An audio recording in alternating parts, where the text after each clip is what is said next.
Hello guys, welcome to another Kid Inkin video. Today's video is about how I had the police bringing me into the police station. This is the first time that has happened to me, meaning all the other times I've mentioned police bringing me in wasn't the first time.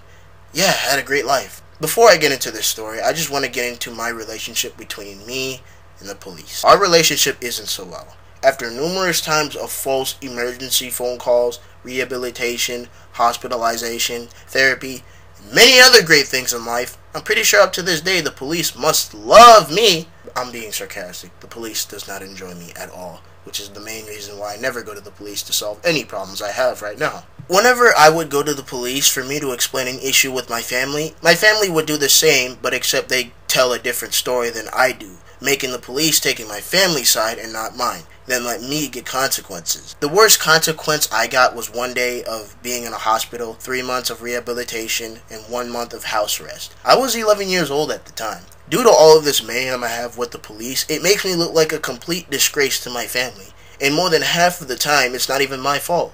But you know how it is when it comes to people doing their best to stay out of drama nowadays. Okay, now I'm just making myself look like a criminal.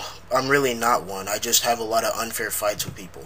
It really does suck to be in my shoes, especially back in time. Sorry for all that talking about how I had issues with cops. Let's get into the actual story. This takes place in 3rd grade. I was in special ed at the time, where disabled kids go. I had an autism spectrum disorder. My teacher was announcing that she was going to mail our parents our grades, and that she'd give us a copy too. She started passing out the papers, and as soon as I got mine, I was freaking out. I was so scared what my mom was going to do about that. I had a lot of F's. I mean, I'm not sure if I can necessarily say I had F's, because back in my elementary years, we had a different grading system. Instead of like using A's and B's and whatnot, we used N, P, E, and S. An E is pretty much an A, and an N is pretty much an F. I had more N's than anything, man. So I went home. Mom was waiting for me. I remember being scared as hell. She got out her hangers and started beating me up with them. I was crying on the ground, calling for help. But you know how it is. I was crying until my mom forced me to stop crying. The next day comes through. I finally had it in me to get some help. The reason I say that is I never really had the balls to go tell anyone that my mom was abusing me or